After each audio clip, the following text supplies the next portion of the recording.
We're on. Here we go.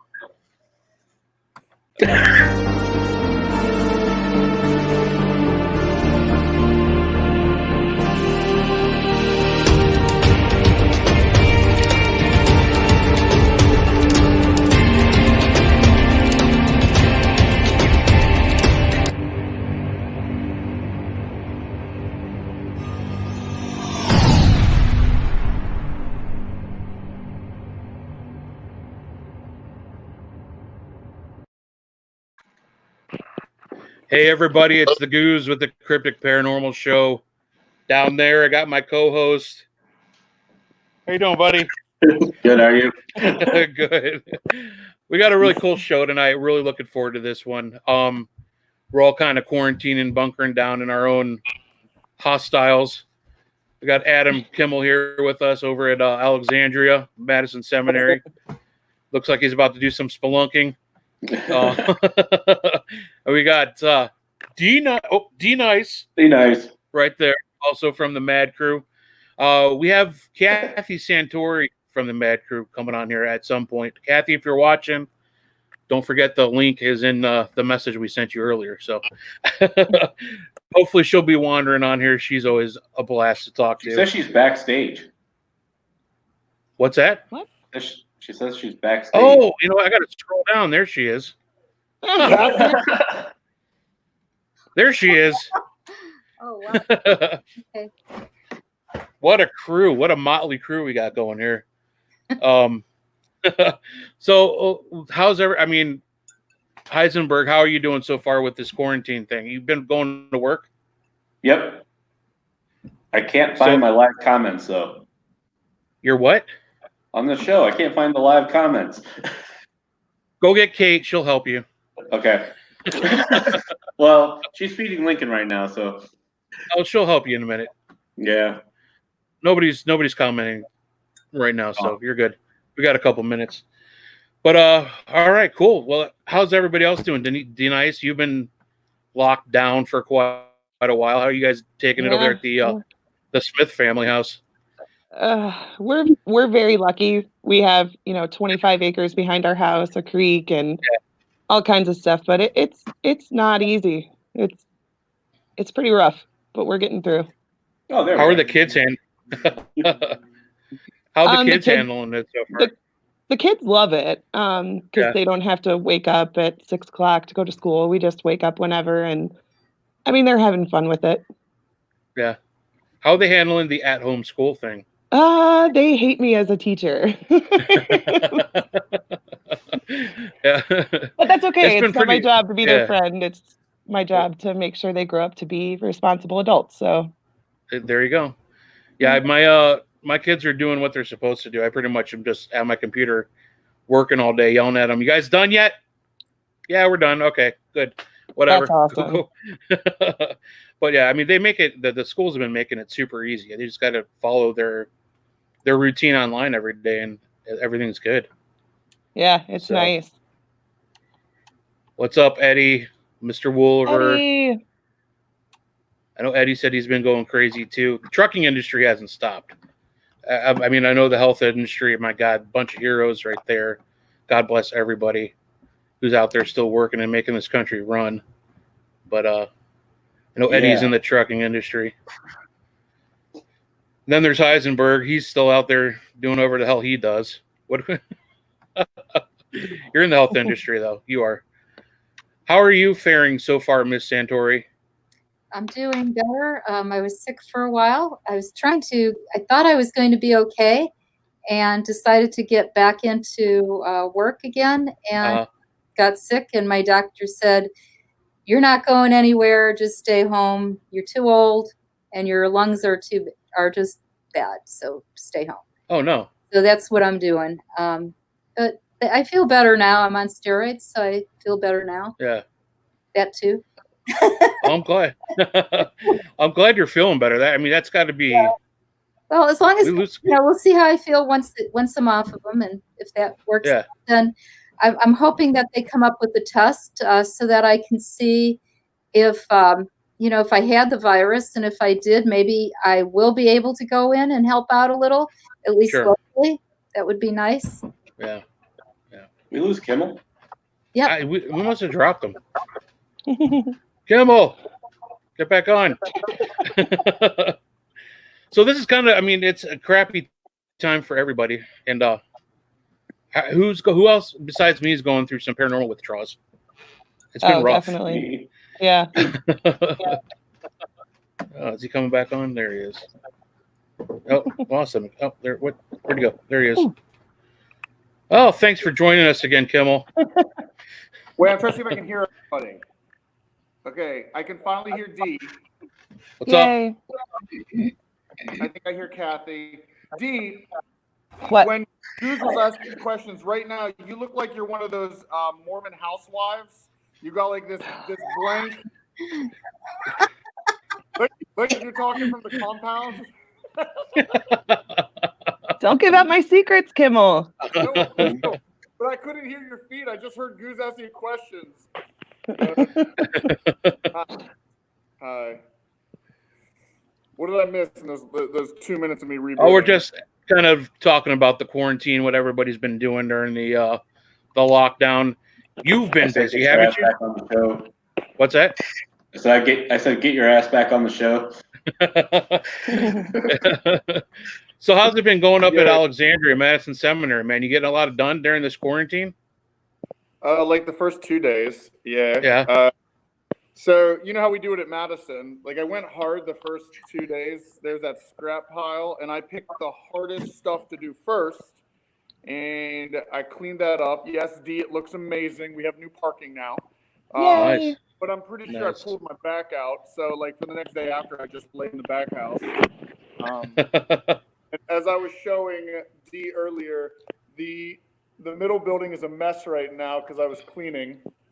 But the crazy thing about this is right now is Madison's like in a great state where it's just tidying up. It isn't even like we have all the hard stuff like in the last 2 years. So Yeah. it's just housekeeping. Yeah, there's a lot of housekeeping, but yeah, it's just housekeeping. Non-stop. Yeah. I hope this stuff is over with soon. I mean, I know it's not going anywhere anytime soon, but I mean, we got to get back out there and do something. I haven't been leaving the house much. I went out and got my daughter her birthday dinner tonight. That's about it. I've been working from home. I don't know. It's been rough. So I didn't even know what to ask because I mean, like what's going on at Madison with the crew and everybody? Everybody's been at home. I got a question. Yeah. Do you believe in ghosts? No. I don't either. All right, well, that's the show tonight, everybody. Thanks for tuning in. And We went to the cemetery. Tony and I took a ride to the cemetery and visited out there. Nobody was around, so we went and investigated a little bit and spoke with a lady that was there. We got her name. I wish I could remember what her name was. We spoke with her, and we got her definite name on the EVP.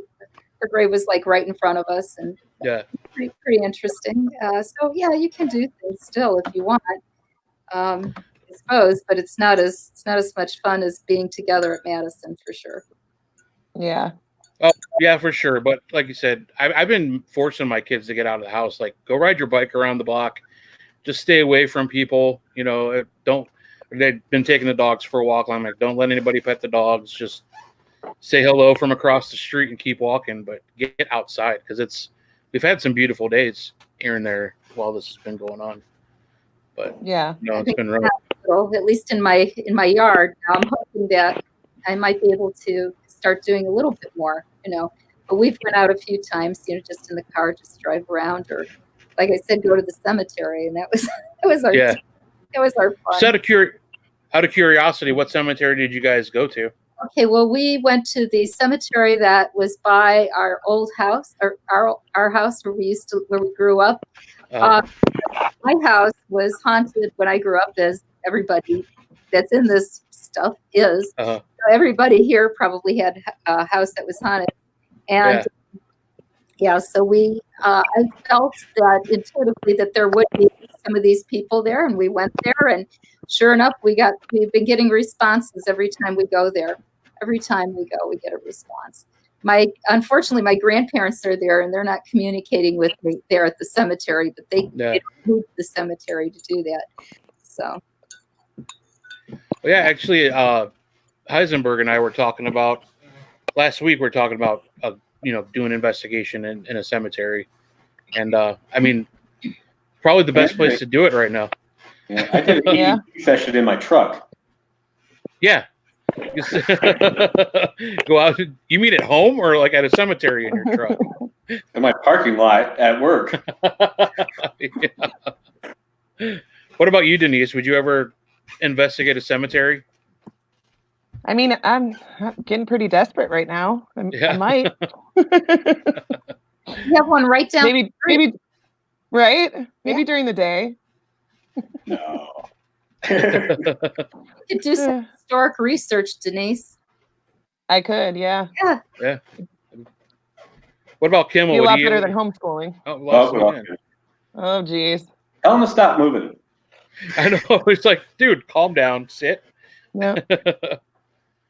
He's got a lot going on over there, apparently. Sunshine says this is so much fun.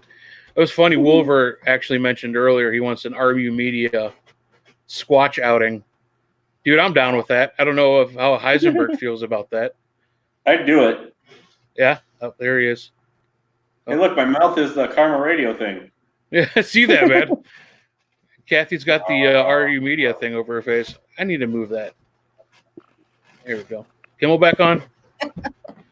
That's my fault. Now it keeps reminding me every like 3 minutes, and every time it does that, it cuts the show. I'm like, great.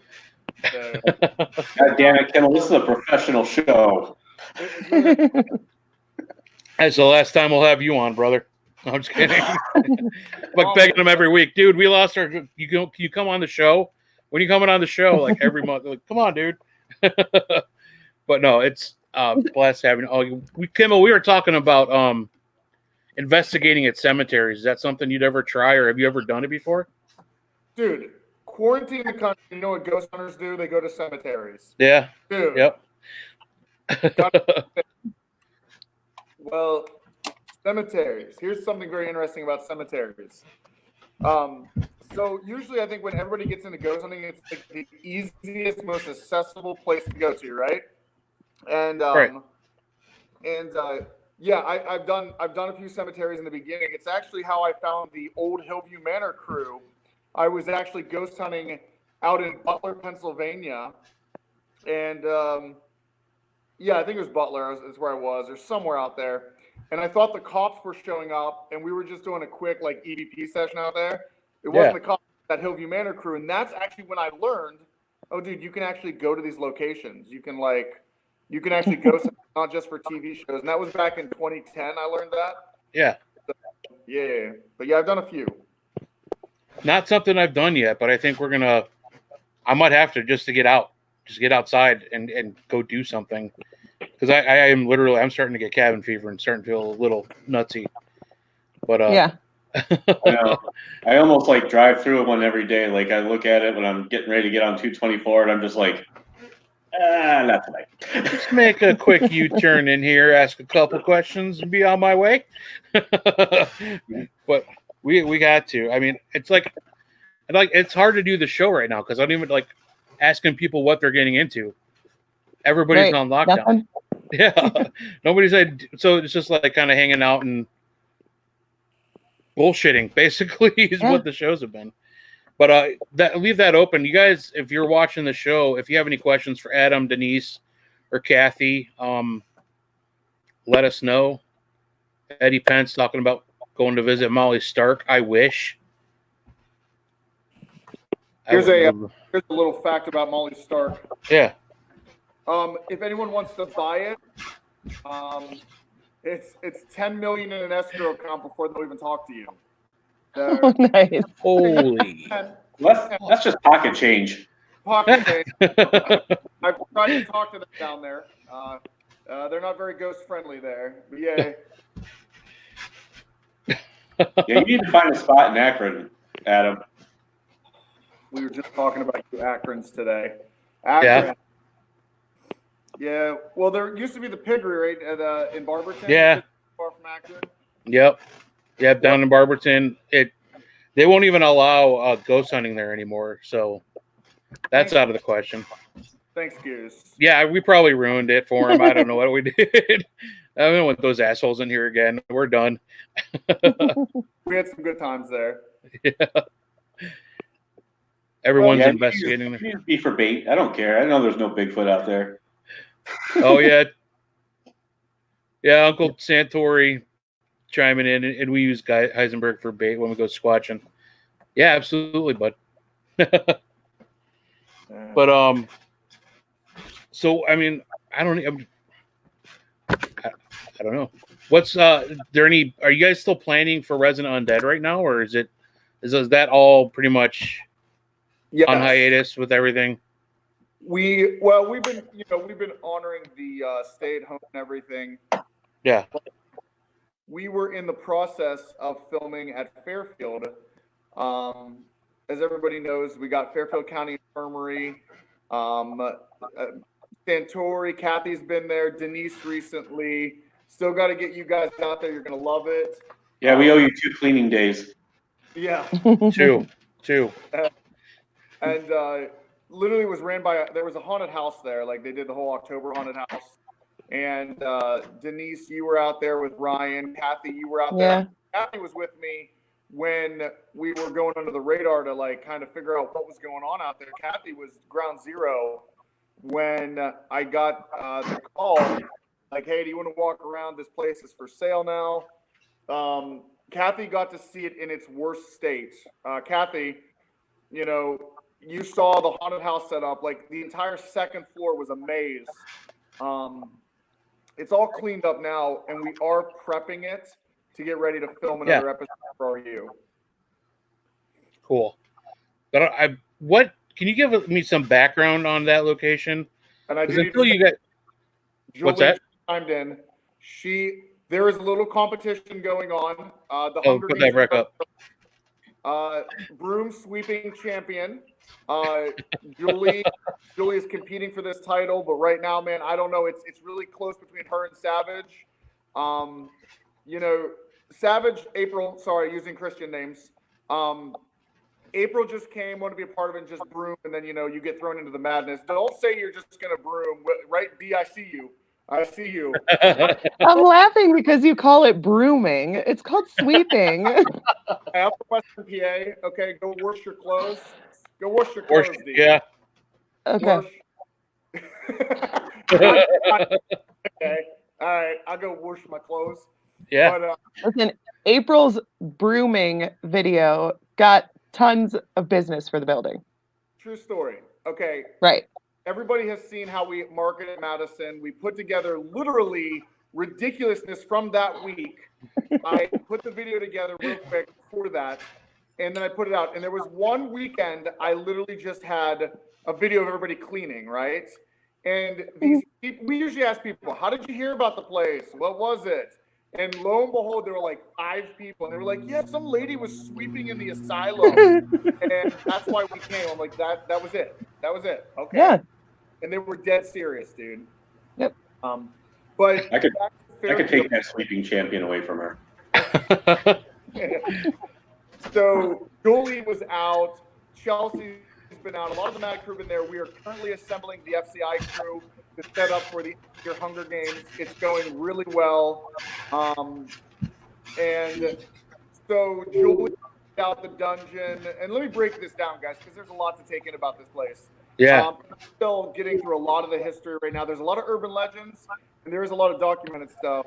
But this place is about 150 years old, and it has actually a pretty dark history. The very top floor, which would be technically the 4th floor, they called it the dungeon. And you saw Destination recently filmed there, and they covered a lot of it, but there's still so much more to see. Obviously, they caught the jail cell door on 3 opening up, right? here's what's interesting about that jail cell is they separated the genders by size. So at the turn of the century, there was the women's wing and the men's wing. The jail cell opened up was the women's side, right? So if you were acting up or bad or whatever, there were a lot of violations. There's a rules list of things you can violate. Talking to other genders, coming in drunk, all this stuff. They would put you in one of those jail cells to your side. If you acted up farther, they would take you upstairs to the dungeon where they literally hook you up to the wall. Dee doesn't know this yet, and she's been muted. She can't hear me right now. Dee I can hear you. Up there for an incredible. Oh, is her mic still live? Whoops. So yeah, it's a wild place, guys. There's so much history we're gonna be putting together, but like, it's all there. It's just we're just trying to figure out what's real and what's not. Like, there was a superintendent that was possibly killed by one of the indentured servants kind of situation. A lot of stuff. I just saw Nathan chime in. Nathan is one of our FCI crew out there. Amazing work he's done. Awesome. Dude's leading the charge. He's ready to take D on head on in the Hunger Games. Like, bring it.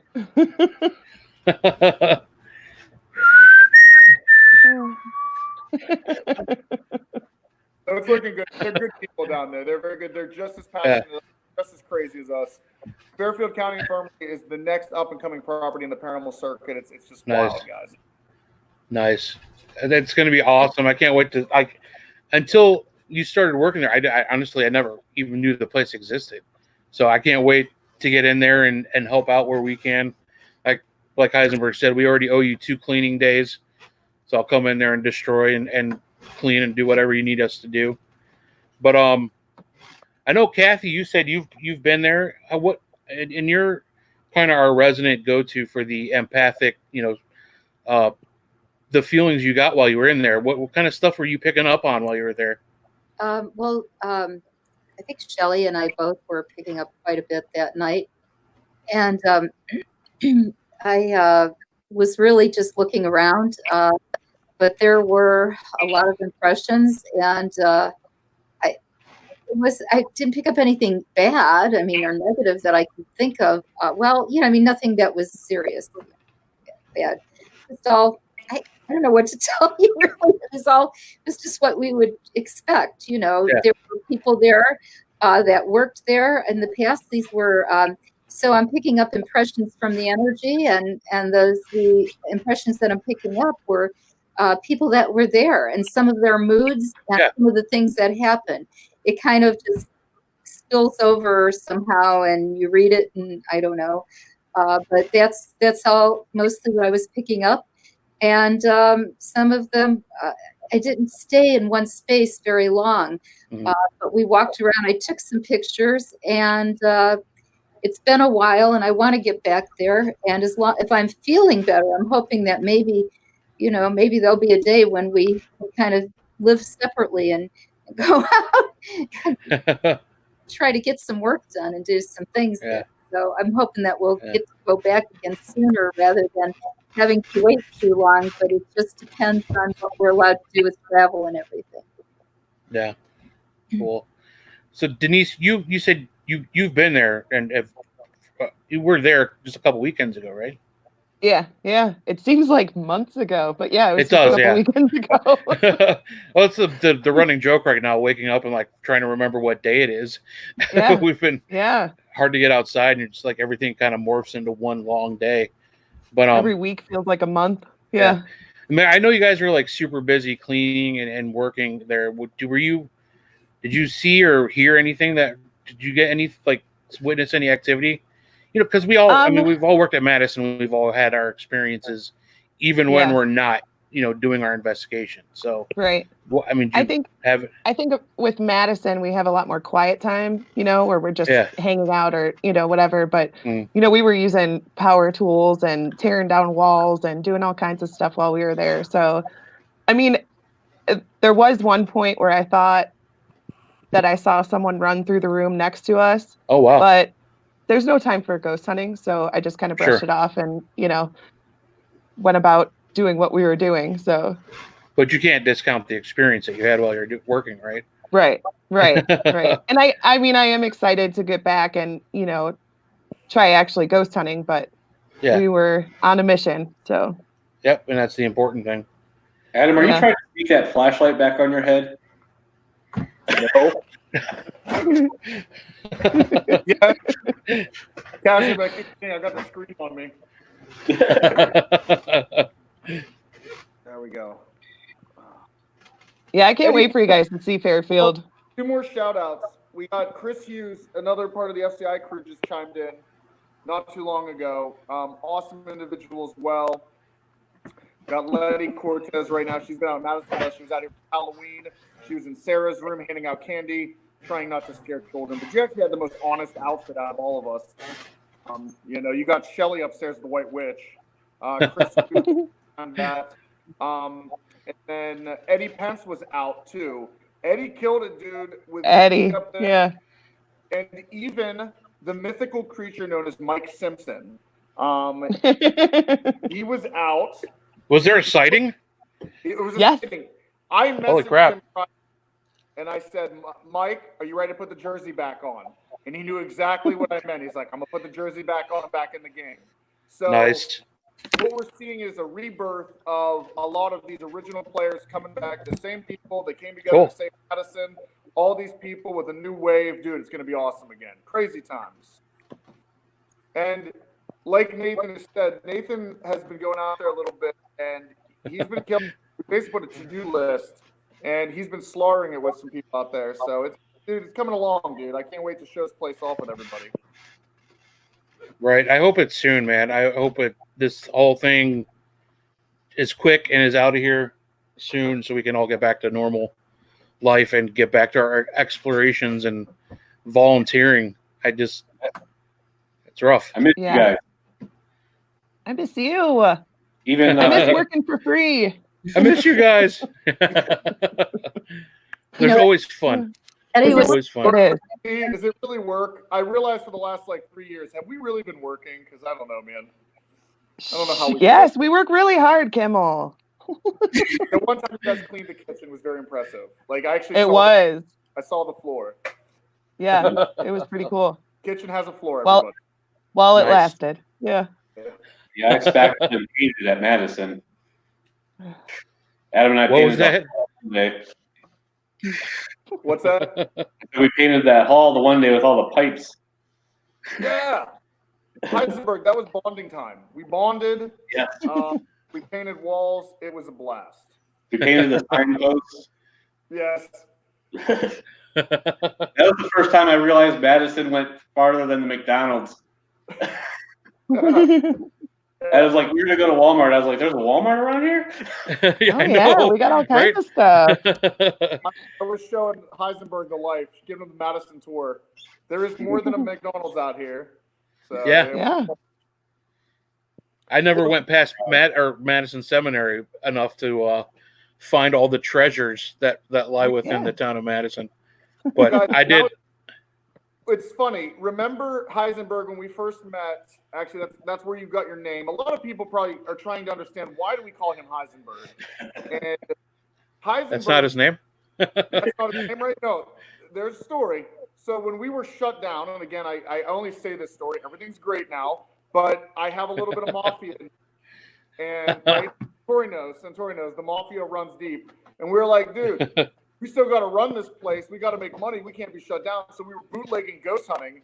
And the first time you introduced Michael Bradley or Bradley Michael to me on a silver platter, the first thing I said to him was, I need you to put this hazmat on. And when people pull in, ask them why they're here. Are they here to ghost hunt or whatever?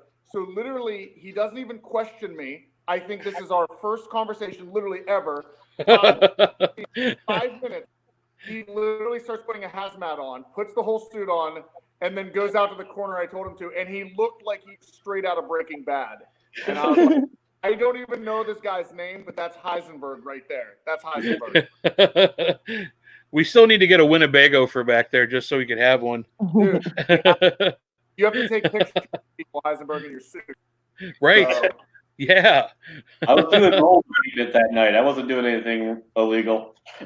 Nothing. It was no Yep. illegal activities, guys. No illegal activities. Nope. But it just goes to show how we knew nobody at first. We meet Sweet D. You are one of the locals that came out of the woodwork. Santori is a part of the traveling army. I've known Kathy. I've known you for like 5 years. Goose, same. And then Heisenberg came with Madison as well, but via Goose. And now you can go through Madison and we know so many people. D, you run the gas station pretty much. If you need your energy drinks, go see D at the gas station. Yeah. We just know so many locals now. It's great. We're so interconnected with the community. It's incredible. I love this town. Yeah. Yeah. It's nice going there. And finally loves you. Yeah. It's nice to go and visit there and actually like people know what the Madison Seminary is. It's like I remember the first time, I tell this story all the time. The first time I went out there, I stopped at the convenient where you worked, Denise. There was some kid working there. I'm like, he's like, he saw my shirt, you know, the black ghost hunting shirt. He's like, oh, you guys are going ghost hunting. Where are you guys going? And I'm like, really? Have you walked across the street, like looked out your window? That big building over there, Madison Seminary? He's like, never heard of it. I'm like, the building like right across the street, the big, huge one. It's like, how many thousand square feet? He's like, oh, you mean the jail? I'm like, sure. Yeah. Yeah. I mean, this was a younger kid too. He was probably a high school kid. No idea. But Well, now, I mean, it's true. Talking about Madison, Goose, you were my insider. Like on all the places I filmed for RU, Madison Seminary was a place you had to know somebody to get in, and you were my contact. Sure. Yeah. I remember I filmed here in 2011, and I remember when we found it on a Google search accidentally, and we're like, what the heck is this place? That was 2010, 2011. And somehow we got in. Any other time I wanted in, I had to message you. And I remember the last time in 2016, before the purchase, the investigation before the purchase, you were like, hey, I just talked to the owner's son. The back door's open. Just go in. I didn't meet anybody to go and film, right? So I was like, yeah. Right. It was a weird beast, dude. Weird beast. Yeah. Yeah. And like you would try to contact somebody just to do an investigation there. You know, the son was running it. Tom was running it at that time. And you're lucky to get a hold of him half the time. I mean, it took like nonstop texting over and over again. You know, like I text you. Video games in the middle house. Yeah, yeah. It's now. I really don't think you can go through Madison and nobody knows the name Madison Seminary, and it's changed day and night. You know what I mean? So yeah, it's wild. But, so down. I mean, how's the community down in by FCI? I mean, I know you have like Nathan and Chris Hughes. They're both putting in some hard time. How's the community responding to you purchasing that building? Well, so actually, Jeff Fent was the one who introduced it to me back in the day. Back in 2014, he's like, hey, I just passed this weird building out here. I did some research on it, and you know Jeff, he'll find the weirdest stuff for you. So he sent me this. Oh, yeah. And ever since then, I was always talking to the land bank. The bank had owned the property, but they did some report back in 2014 of all these problems. Honestly, Fairfield's in great condition. Compared to how I got Madison, the electrical grid is great. Everything. It's really like, it's not the nightmare I thought I was walking into after reading that report. So I tried getting it from the land bank, and it didn't work. They weren't ready to go, and we didn't have enough credibility with Madison yet, because we could talk about how great this was going to be, but we were in our infancy, right? Yeah. And by the time we were really talking, Madison had only been open for like a year, and we didn't have the hard numbers to show them like we know now. Like, we can show you the hard numbers, how the paranormal has saved Madison. Regardless, it's just paranormal, right? Oh, I can imagine.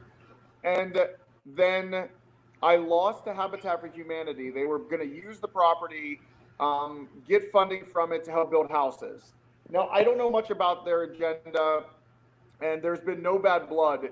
It was word of mouth. I had a contact on the ground out there that said, hey, your name is being brought up a lot. Habitat needs to pull out, and they need to give it to somebody who can do historical restoration, because here's a little thing about Fairfield that's really messed up. There was a realtor that tried to buy the property before I came in. He only lasted 1 week. And you know what happened? He did ground penetrating radar out there. And there's a big cemetery out back, but they were doing ground penetrating radar everywhere because they were going to, build other apartments out there and stuff. He ran away after 1 week. And I had asked one of the guys on the ground what happened. Well, their ground penetrating radar came back and all you saw was lines of dots out there. And when they kept scanning it, they finally found out that there are so many bodies buried out there that they stack them upright. The bodies are up. They're not laying down. Really? Probably looking at an estimate, and I would love to get more ground penetrating radar. But we know for right now there's about 1,200 bodies in the back corner buried. We also Holy cow. From the fire department, building department, that there are bodies in the front yard, side, everywhere, because they owned about, I forget how many acres of property. So they were literally loners, people that didn't have families. They buried you out back. Because of this, you literally can only use that property for historical purposes because you can't excavate bodies. To properly excavate a body, you're looking at I've heard numbers and I don't know, but I've heard up to $8,000 to properly excavate a body. Oh, that's not much. Yeah, not much. Heisenberg. Kate says she'll do it for cheaper. So they were backed into a corner a little bit. They heard of our reputation over here. And really on the paranormal circuit, there are properties that save it through paranormal. There are a lot of great properties that do it. We're the loudest. Madison Seminary, you go on your Facebook, and thank you to people like you, Dee, and Kathy, and Heisenberg, everybody that announces it. It is the most advertised and loudest property in the circuit, so it puts a lot of eyes on us. And when you see what we've all done when we work together, dude, it's not a fairy tale. We're superheroes, right? If any group was going to save a historical property, you call us first. This is the Avengers Initiative here. And we're going to be the people that save Fairfield County Infirmary. It's not even a question. We've already done so much to bring that place back, and it's only the beginning. So, that's amazing. I can't wait to get down there. I can't. Oh, you're gonna love it. Yeah. I'm not going. It sounds scary. Well, it is scary. Here's what I want to say. For 3 nights after the purchase, I went there, right? All this happened really fast. There was really no downtime. I had to react or lose. So I reacted very quickly in Kimmel style. Next thing I know, I'm signing this place over. I'm like, I guess it's go time.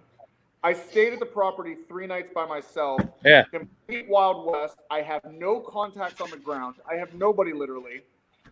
Just 2 or 3 that I kind of knew.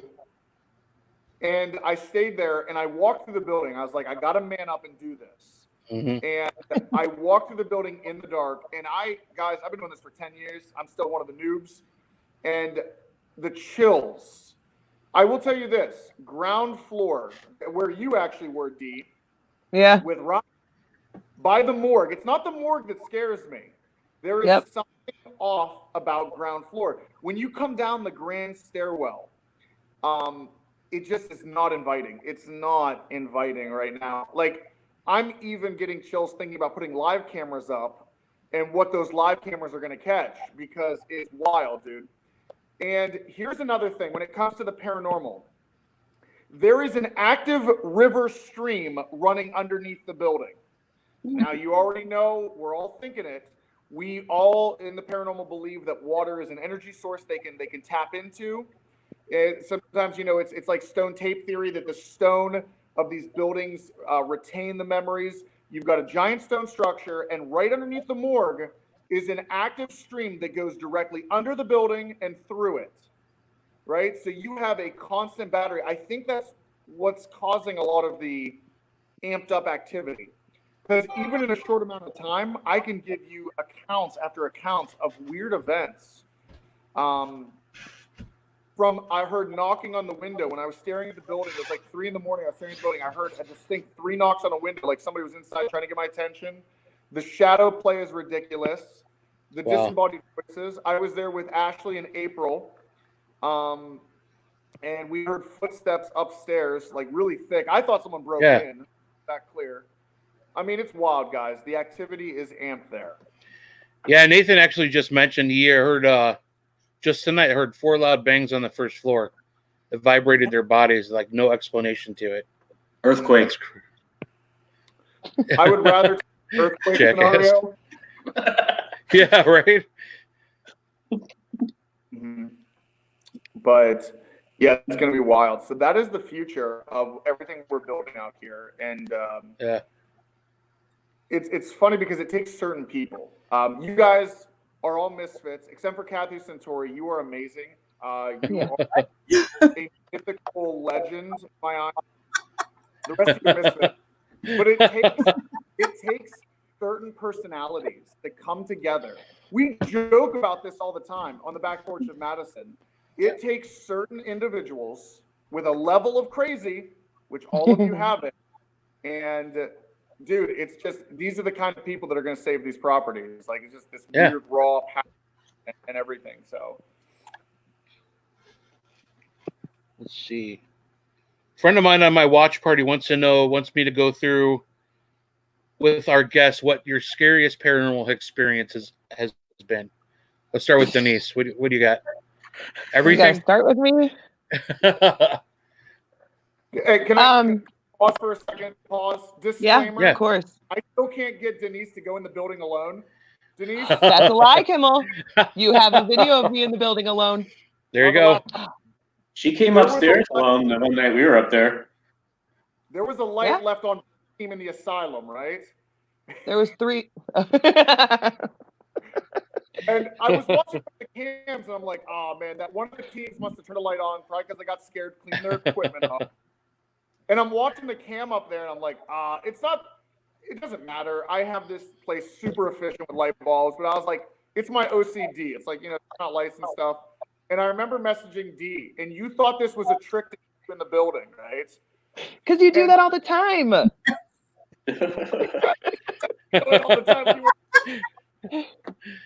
And I've even lied to the crew. I said, I'm upstairs, come in. Like, even if my car's here, I'm somewhere else. Dude. And then I filmed them walking through the building. And the best part is when you film them running after they leave, once they realize they've been playing. But anyway, I was talking about that time how I tried to use kindness to seduce you into going. Yeah. And you said, it's okay, D. Don't worry about it. You don't have to do it. Don't give me that. I did it. So I tried. The light stayed on. But yes, D, you're up because I got to hear this. Go, D. I'd say probably the one that really stuck with me the most was in the surgeon's room. It came across the Phasma box a couple times, like weird things like nice hair, pretty eyes. And it was just the girls in there. And so we're like, what the hell does that mean? That's a weird thing to come across there. And, so we're just sitting in there investigating, just listening. And all of a sudden I have this image in my head of a doctor reaching down to a patient and touching her hair and telling her that she's pretty, almost like he's justifying to me how he treats them just because, it's okay because I tell them that they're pretty kind of thing. And I was instantly infuriated and had to leave. And it's just something about having a thought like that put into your head that obviously is not your own thought. I would never justify that kind of behavior. So having those kind of thoughts put into my head really, that was over a year ago and it still bothers me. That was pretty messed up. Yeah, Madison plays with you like that too. Wouldn't you agree, Yeah. Adam? Just stuff absorbs into your head up there. And it's not the big P word. It's not possession. It's just, you get these like flashes of images and your demeanor changes. It's just really strange. Yeah. Like a daydream almost, or, Yeah. Yeah, it's happened to me several times up there. I'm a control freak. I don't like somebody else being able to tell me what I'm thinking. Right. Yeah. I hear you. What about you, Bama Santori? Well, scariest experience. Most of my Kathy doesn't get scared. Well, yeah, most of my scary experiences were when I was a kid because I really didn't understand what I was seeing. And I was really scared, and there was a lot going on, and I pushed a lot away. Most recently, I think the thing that freaked me out again was seeing the energy in my husband when he came home that time. And I don't really like to talk about negative things, but somehow he picked up something that came from outer space. I don't know. I really don't. It was very unusual. And I don't always, I will see energy, but this was almost like it was so intense. It was so real that I was looking into his energy body and pulling out this thing that looked like an alien almost. I can't explain it any other way. And it was something that he picked up that changed his way of thinking. So when he came home from there, and this is really unusual, it's not something that we see. I don't know who came through there or what happened. I know that there were some groups doing some odd things up there beforehand. So I think that may have been, I don't know if that's what brought it in. I don't know. But all I know is that Tony came home. When he was there, I guess he had changed. He had a change, and everybody noticed it.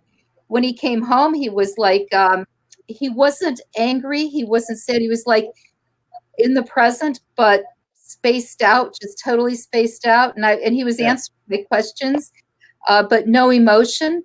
No emotion. That's the thing that got me. So then I'm playing off of this because we have a bond.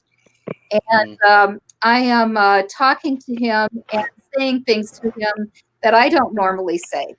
Like, I don't care if I don't care if the world ends. Stupid stuff that nobody would ever say, But then it would That's not mama. That's not my mama. Right. Sometimes it is. Usually not. No. But no, really, it usually isn't. And he was not reacting to it.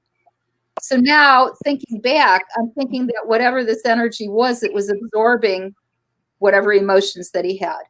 And we had to both lay down. I said, we're something's not right. We just need to rest. So when we both got up at the same time, I had him lay on the massage table because I keep one there for Reiki, and I started going over his energy, but I didn't see it immediately. But then when I felt the energy, I suddenly saw, or envisioned what that energy was. And it was just the craziest thing that I ever saw. And I had to pull this thing out of his energy body and then feed him some more energy to get that thing out of there. When I pulled it out, when I pulled that thing off of him, he was like, he just went, oh, and I said, are you okay? It scared the hell out of me. Sorry. He's like, I don't know what you did, but I feel a whole lot better. And suddenly his emotions were there. Everything was back. He was intact. And it was just craziest thing ever. I mean, I have no explanation for that. I mean, I've seen things and I've removed attachments from people, but that was definitely one of the biggest. It was huge. It was something that was big. I can't fit it on camera. It was that big. Oh, wow. Yeah. So that's crazy. Yeah. I've never experienced anything like that on that level before. I've seen things on people, but not like that. And I know other people have too, because I've talked to friends of mine who have seen things. And what they're doing is they're reading the energy. But so that was my most bizarre. I don't know if it was kind of scary because I had to do this on my own. And, so it was kind of scary. Yeah. All right. Addie had a question. It's not very paranormal based, but it's Madam, so we'll go ahead and ask. I have a feeling there's an inside joke here somewhere. Favorite breed of dog? Addie, I'm not sure. What's your favorite breed of dog? I'm not sure who that's directed at, but I'll go ahead with Kimmel. Yeah. Wait, this game of roulette? I don't know why you asked that question. That doesn't Tell the class. Sense, I mean, we all know that llamas are the coolest breed of dog. Why do we even have to debate? Alpacas, Kimmel. Whatever. Okay, so basically, Aren't they the same thing? where were we at the Madison? It was that Madison community thing together, and all this, and that lady, the alpaca lady came, The alpaca lady. Yeah. Oh gosh. It's like a taco lady. Like, you got taco door? Selling stalks and everything of alpacas. Yeah. And Addie was with me, and I'm really good at zoning out when I talk to people. Like I have a super talent where I can stare right in your eyes and just go on autopilot.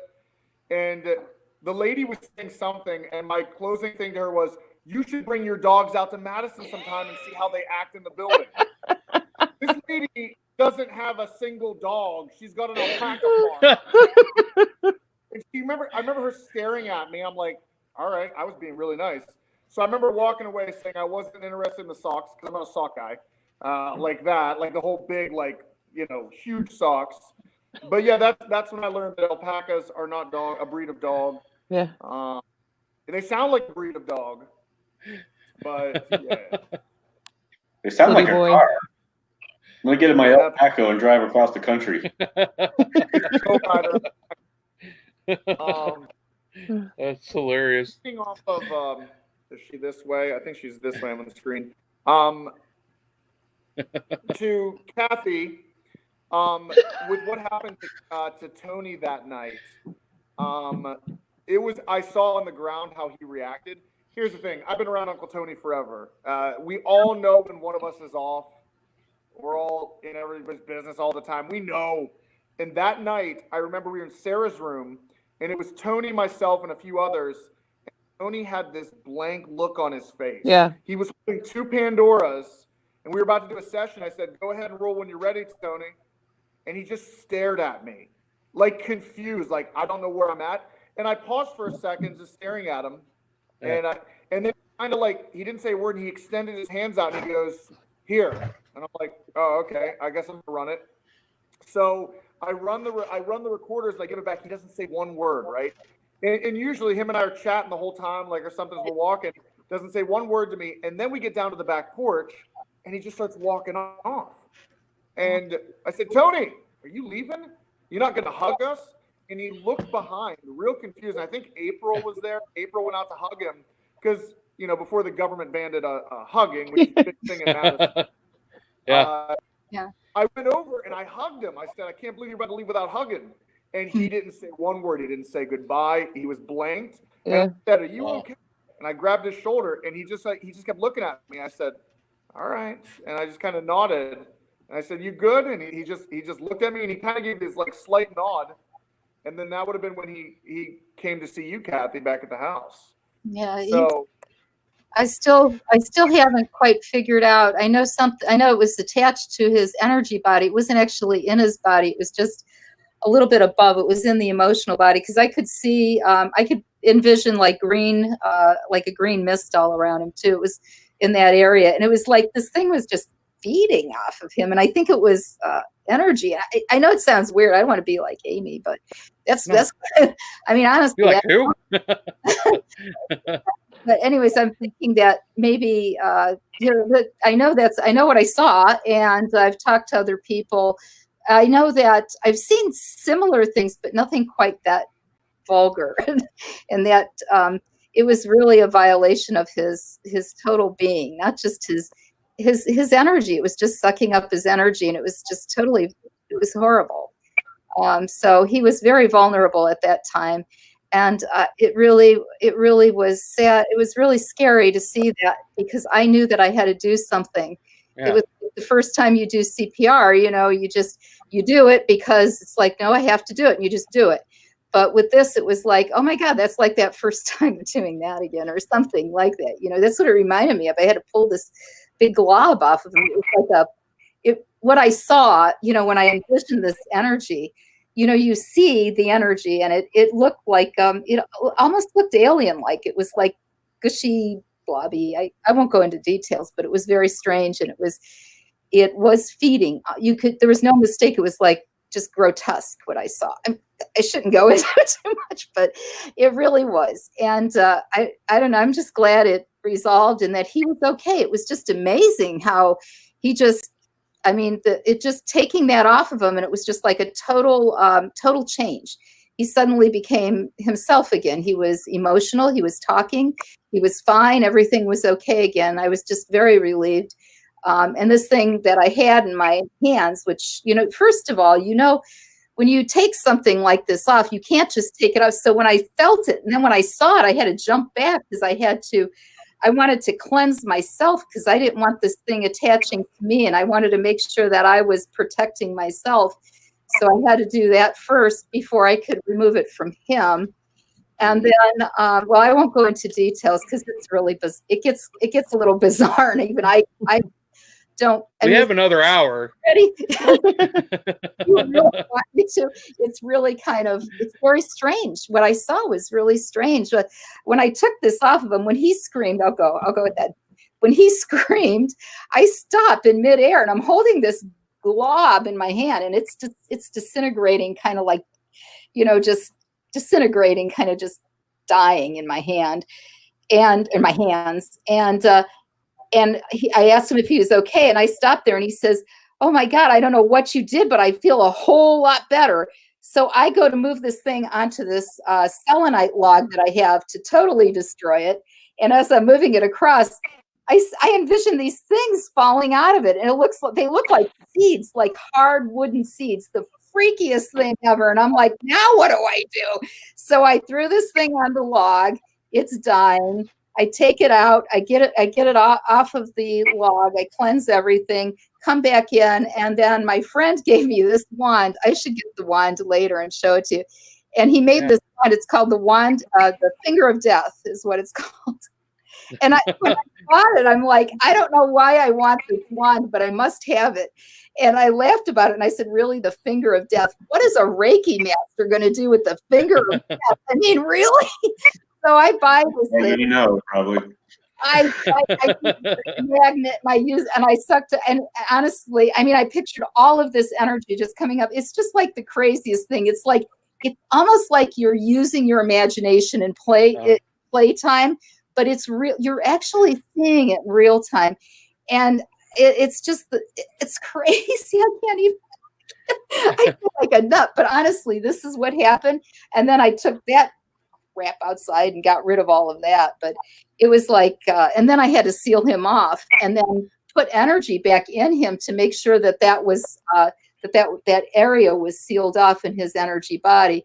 And it's all a belief system, but really, you can feel energy. We all have that energy that surrounds us, sure. and it also comes through us. And we have portals inside of us, those chakras that pull the energy in there, and it swirls it around and mixes it out, and then throws it out into the, connects us to everyone else. But first, we are singular. We are us. We are one, us, and then we move on to other people.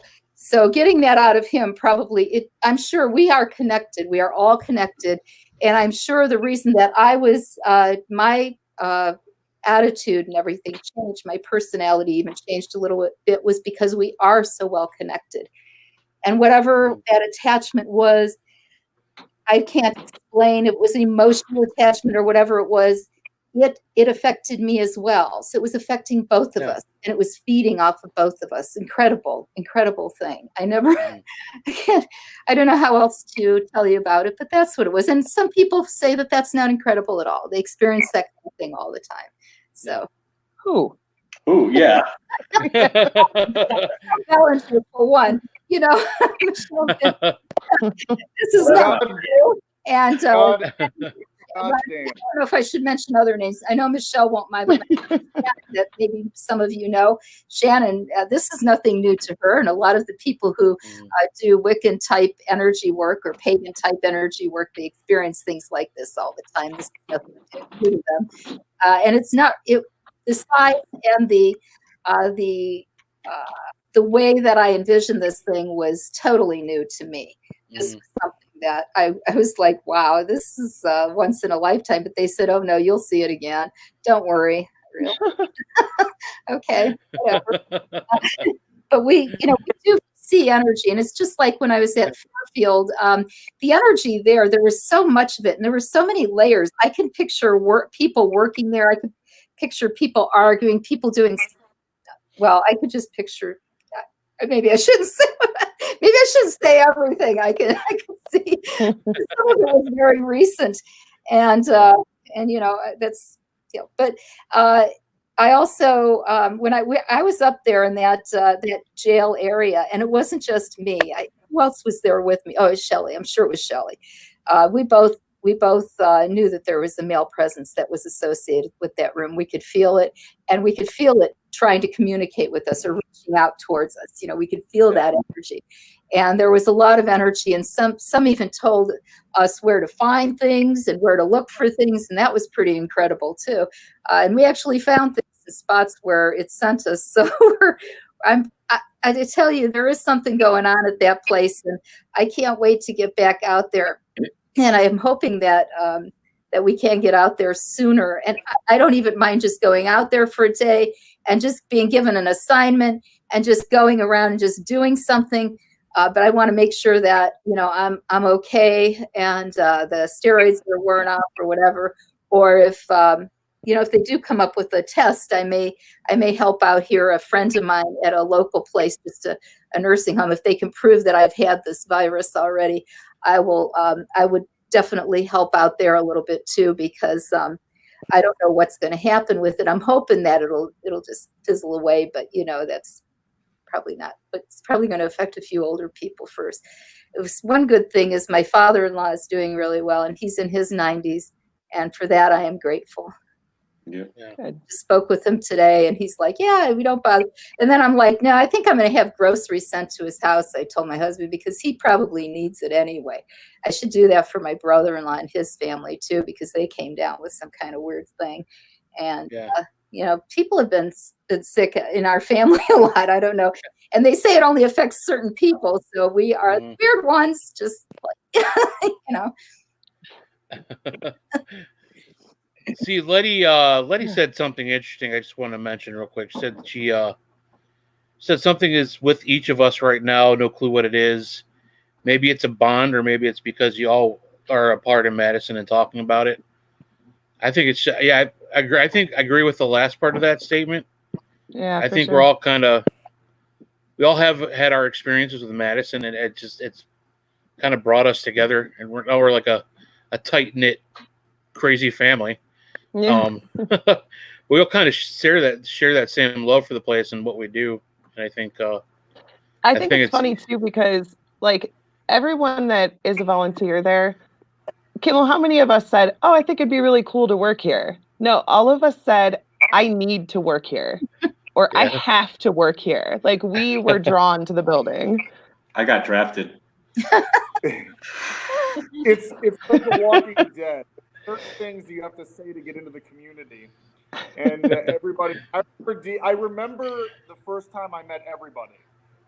D, you came for a flashlight tour, and you did the dance where like the tour's over and you do a little turnaround, and you're like, "I need to be here. I can help. I live down the road." Yeah. Go away. And then they were like, "Yes, we definitely." You got put on the watch list. I think I'm still on it. You're still on the watch list after 2 years. and record, if anyone thinks Kathy Centauri's full of shit, I have slept over at the Centauri house. It is lit, and it is the most magical place I've ever been. I remember I fell asleep on the couch, and Kathy, you scared me because I thought you were dead. And I had Uncle Tony to my left. And we got done shooting at St. Joseph's Hospital. We crashed at the Santori house. And Kathy, you sleep and like go completely quiet, but you were like talking to Tony and I, and then you just stopped. And I remember slowly turning over, and you were just like emotionless. I'm like, oh my God. So then I don't know what to do, and I keep talking to Tony, and then you chime in and scare the shit out of me like you're back to life. It is an amazing time. And I think everybody needs to experience Santori Casa. You're all missing out. You need to. That's what it is.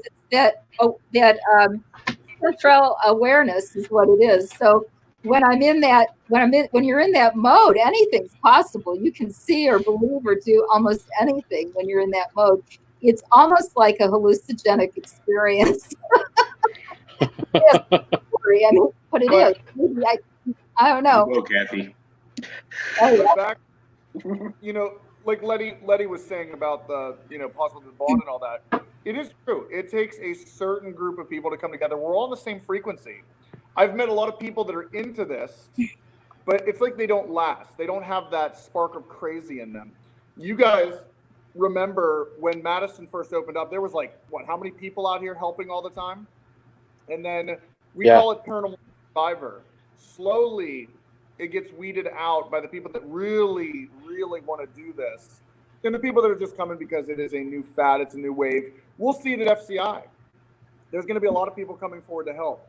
But who wants to really be a part of it? And you'll never understand on the outside looking in the crazy shenanigans, like the craziness and everything that it is. We can't even make these stories up, dude.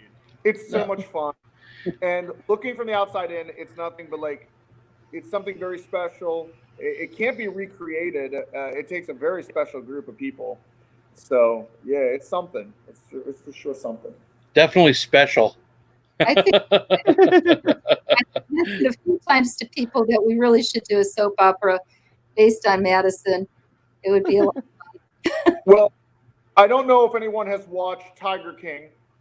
Oh God. It's an amazing series. You know what though?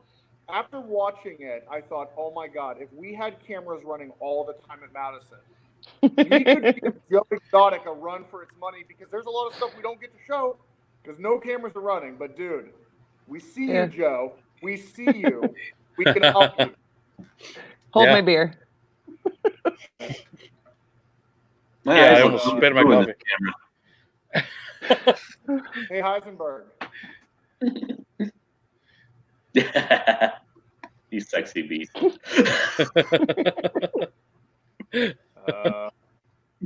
Anyway, so more talks. What are we at? The 9 o'clock. Dude, let's what are there any good questions in the chat right now? Or maybe we should drop some mind-blowing theory. If there's any people that could talk about theory, dude, we've got a playground here. Yeah. Of Madison. Seen a lot of crazy stuff. Fairfield's going to be a new experience, but what's going on in the chat? I see Chris Hughes is yelling Tiger King. That's right. Pretty much everybody now is talking about Tiger King after your comment. Okay, let's jump back. If you have not seen Tiger King, I want to talk about it, but there are people that haven't yet. It is like Joe Dirt, real life, and it is the most American thing. Other countries probably think we're crazy. You already do. Ghost of how American it is until you watch Tiger King. Yeah. How can a gun-toting gay man marrying straight men with a tiger park, possibly on meth, obsessed with a woman named Carol Baskin is the problem of all of his things in life? That's not even half of the weird stuff you're going to see. Once you get to episode 6, you won't flinch anymore. You are so accustomed to the crazy. You will no longer accept everything that comes at you. It's amazing. It's absolutely. I binged it. I binged it. I episode and I was in, dude. I'd marry a guy if he had tigers. Oh yeah, man. You think this stuff's fake, but coming from a production point, it's very hard to make people actors that are not actors, right? Right. I will tell you from my 10 years experience with production, everything you see in Tiger King is raw and real. And even their interviews are so spot on. There are certain moments where I was really crying, dude. I was laughing so hard I was crying, dude. I'm not going to ruin it for anyone who hasn't watched it, but just seriously watch it and get rid of the hardest laughs you're ever going to have, dude. Eddie has the hard-hitting question. He wants to know if Marco still delivers to FCI. Yeah. Thank God. Better down. We had this conversation last weekend, did we? Right. If we want to talk about theory, and Kathy, I know you love this stuff too with reincarnation. Yeah. Good job. Let's stimulate some people. I get it, everybody. This quarantine stuff, there's a lot of fear-mongering in the news. I studied political science, counterterrorism, international security.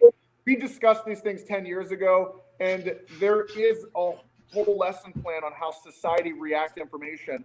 And it's usually a snowball effect, okay? So you're going to see a lot of fear-mongering on Facebook. It's a snowball effect. Breathe in, breathe out. We have had before. We knew this was coming. We didn't think it was at our front doorstep. Now it is, and we will get through it. But for right now, let's take a moment and let's talk about some cool paranormal stuff. Let's talk about the possibility of reincarnation. Kathy, you've heard of this term, quantum entanglement, right? Yes. I'm out. So, no, I'm just kidding. Say it. Why we feel connected to other people and not so to others, right? Some we feel connected to, some we don't. You meet someone, and here's how it goes. Two things are going to happen. They remind you of somebody. Now, Heisenberg, no one will ever remind me of you. There's only one. But when you meet people, two things are happening. You meet someone, you immediately connect with them, and you're like, whoa, you remind me of someone possibly. Or is it that connection that you may have done? You may be connected at another kind of level. Now, I like the science approach. That's why I get behind quantum entanglement, that atoms can be intertwined. Einstein said quantum entanglement was the spookiest thing ever because you can separate atoms at the subatomic level, and if you pull them far enough, one part of that atom will disappear and reappear next to the one you pulled it from. So it is that constant entanglement. So in theory, if we are crossing paths and at a subatomic level, we're exchanging atoms, right? So when I hug you, D, when I hug you, at a subatomic level, there is an exchange of atoms, right? Just a little bit. Let's say maybe this is how it's working, right? So when your energy passes on and we die, that energy changes, right? It now has gone to full energy. It's what we believe spirits are. Then you get into that deep theory that ghosts want to jump back into the game, right? Kathy, we've talked about this. Like, it's kind of weird when people are pregnant, how it's like some spirits will show up like, hey, I want to jump in on that. That's kind of one of their vessels to get back into the game. So if that energy jumps into a baby, they're not going to really remember their past life. Some do, but that energy signature has now jumped over. And in the next life, we may meet each other. And we're like, it's at a subatomic level. We recognize each other. We don't know why. But I think that's what's going on, because it's funny, as I've met each and every one of you, there was this weird connection.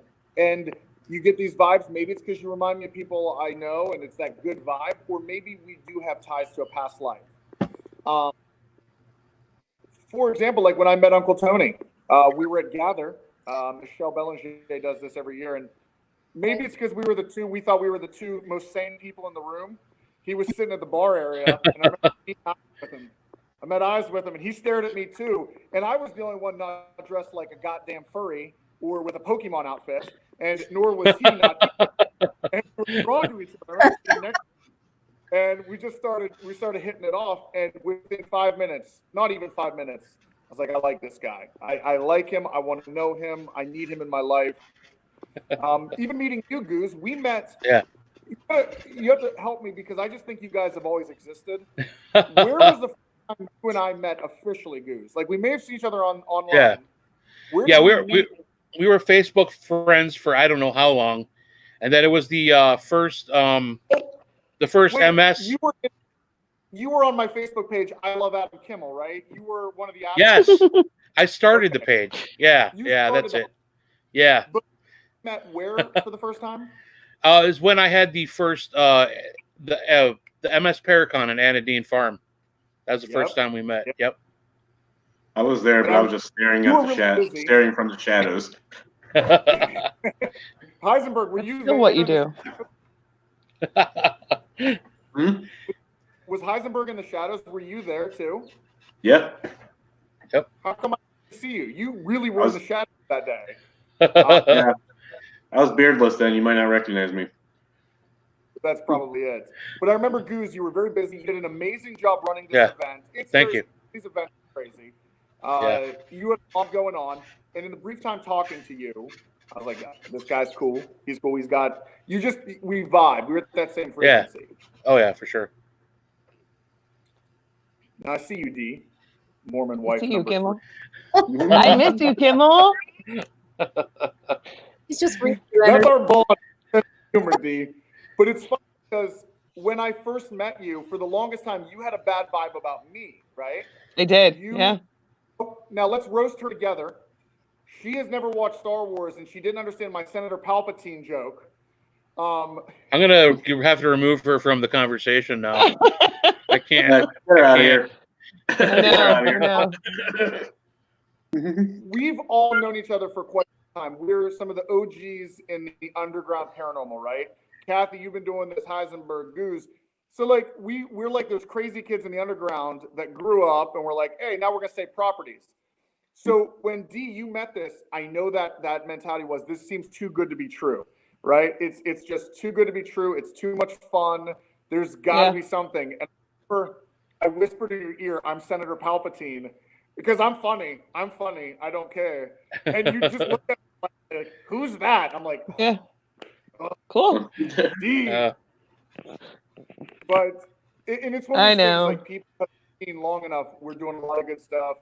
If I was an actor and I really get bored quickly and I have ADD, it would be the best act whatsoever. But we all know like this mission is noble and it's fun as shit.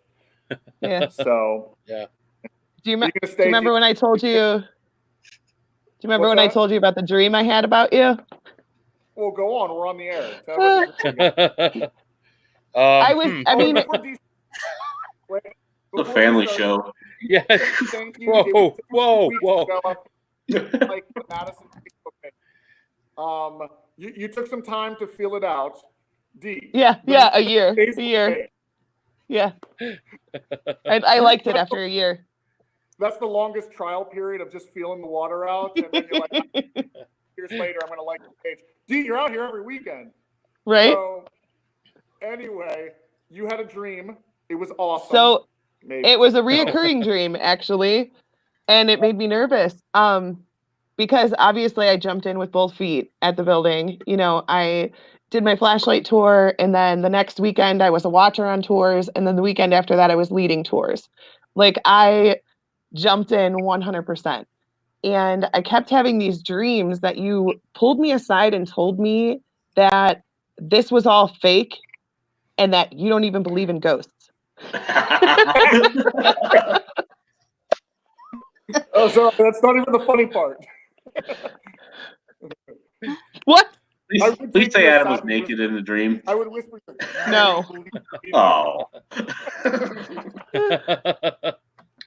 Well, Kathy, let's jump back to this. It was weird having to tell the crew something about psychic attacks. All right. I believe there are good X-Men and there are bad X-Men. I don't care if someone's listening and you don't believe in psychic phenomena. You're wrong. I don't know how to say it. That's just my. You're wrong. Do your homework. It is funny how people believe in a recorder when you hear a voice, right? And you're like, oh my God, that's ghost talking. Is it not too far-fetched that someone's brain is wired a little differently and they can hear the dead, they can see the dead through their mind and their third eye? The brain is a powerful weapon. Einstein even said we only use, 7% of our brain, the average person? So we have another 93% of uncharted territory in our brain. And for someone else, it may be wired a little differently to let them transmit to another dimension, to another realm of existence beyond this. So we had to explain when everything was hyping up here, there were crew like yourself, D, having these dreams. And I was advised by some of my closest that some of the people, there are people jealous about what we're building, right? And I'll say this since we're live. If you put that negativity into hating and not building, you suck. This is a service announcement. Get your life together because we unified up at Madison. I don't believe in paranormal unity. I believe if it does exist, it's at Madison Seminary and a few other select locations of people actually coming together. Although there are good X-Men and bad X-Men. We know some very good psychics that can do stuff. Feels like they can read our brains sometimes. What happens if there's a bad X-Men out there that uses their psychic ability for bad? I was informed by some of my closest that I have a lot of shielding around me. I may be unpenetrable, but if you want to take down Adam Kimmel, you have to take down his crew, right? So then, this is like George Bush 9/11, getting this in the ear and just nodding like we're under attack. It would make the crew vulnerable to psychic attack. of deliberately putting thoughts in their heads, of deception, giving them nightmares, and things like that. Because we had the whole talk about psychic attack. It usually happens when something big's about to happen at Madison. You watch when MadCon comes out and we flood social media, get ready for the psychic attacks, because there are a lot of eyes on Madison. There are a lot of people that are jealous that we got our shit together, we're doing a noble cause, and we're unified. There are people that would just love to see Rome burn. And just watch when MadCon 3 happens. There's going to be a lot of weird tensions that we don't understand where they're coming from. And yeah, it's real. Yeah. Kathy, right? If you could elaborate, I'm going to look at you, Kathy. Yeah, I'm looking at you. Are you able? Can you elaborate a little bit on this phenomenon? I had a thought. Now it's kind of like just dissipated. Probably a psychic attack. It's me. Yes, I did have a thought, and I wanted to say that people who have power, people who have power, like, you know, you have a radio station or you have you're on television. Those people should not abuse their power. That's what I want. I think that it's there are a lot of people who have a lot of power out there, and they need to really rein it in a little bit and examine their conscience. And I'm going to be very Catholic now and start, looking at how they're doing things and be a little bit more, try to put in, some honesty, an honest approach, and and really look into things before you just jump to conclusions, and really see what's going on before you just throw things out there that are not true. I'm not saying anybody in particular. I mean, it's just a generalization that I'm making. But if you like, in the Bible it says, let he who is without dishonesty cast the first stone. So just saying that. Just wanted to put that out there. I just felt like I had to today. I'm just weird like that. I got a question for you guys. No. Can you control your dreams? Control what? Control your dreams. I could stop my dream in the middle and say, I don't like the way this is going. Right. I'm changing That's it. as far as I can get. I can't change it. Lucid dreaming? You're talking about lucid dreaming. Oh, yeah. Is that what it is? Like, I could stop it and say, I don't like the way this is going, and change it. Right. I don't do it all the time, though. Only you, Eisenberg, would give your own dream a 1 star and shut it down. Only you. I'm like, whoa, shut that shit down. I don't do it all the time. I've actually woken up, taken a break, went back to sleep, and started like I hit the pause button and started right back where I left off. Only This sucks. Click. Eisenberg, what was yours that you changed recently? I was going to work, and I was walking in, and somebody was dying in the hallway, and I stopped it, and it was almost like I came back in, and it was just normal. Nice. I think it's that area between wake and sleep where you can have a little bit more control over your dreams, and I think that's where we all, when we're able, that's where we meet and do that. I've been telling people I'm going to enter their dreams. If you're going to let them know, it's nice to know. I'm not really going to do that. That's an evasion. I wouldn't do that to somebody. I don't think I want to be in other people's dreams, to be honest with you. Yeah, I don't either. Really, you probably don't want to be in mine. But yeah, I've done it a lot. I've been doing it for years, but recently it's starting to happen a lot more. I'm not sure, but yeah, I'll stop it and change it. What do you think? What does that mean to you? What does that mean to you? What do you think is going on? I have no idea. I think you do. It would take a while to pull it out, but I think you do. Paranormal gets a bad rap because over time, they think we're so entwined, we're crazy. But in this field of research, it is a lot of expansion of our own mind and opening ourselves up, something most people are not experiencing. So when you put yourself in a hostile environment, such as an actively haunted location, you start developing things. And I still consider myself grunt level, but I have noticed that the body is an incredible instrument. I call it the spider sense, when you get the chills. And it's weird. You walk in a room and suddenly your body's covered. Yeah. You may not understand, but your body's going into red alert. Something has changed, and it's giving you a red alert. Be on heightened alert, right? Yeah. Mm-hmm. Let me bounce back to what else is also interesting. And this was something Kathy said earlier about what happened to Tony.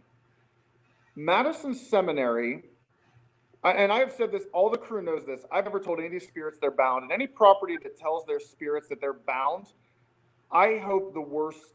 I hope that you are stuck in some kind of dimension afterwards. Because, the thing about the Madison Seminary, I call it an ever-evolving haunting. These spirits are free to leave at any time they want. A lot of them think it's home. It's still home to them. They don't have to leave. But with what happened to Tony, was there something always evil here, or was something brought in that may have been malevolent? From 2018, was it 2017 to 2019, we brought in 9,000 guests. There are a lot of properties that can't touch those numbers. We do constant flashlight tours. You guys all know. We bring in tons of people. This goes into entourage theory, taxi cab, that people may bring things in with them. And we're not even including private teams, right? The ones that are actually probably bringing in attachments. Right. Is it far-fetched that things have been brought into this building that are no longer resident?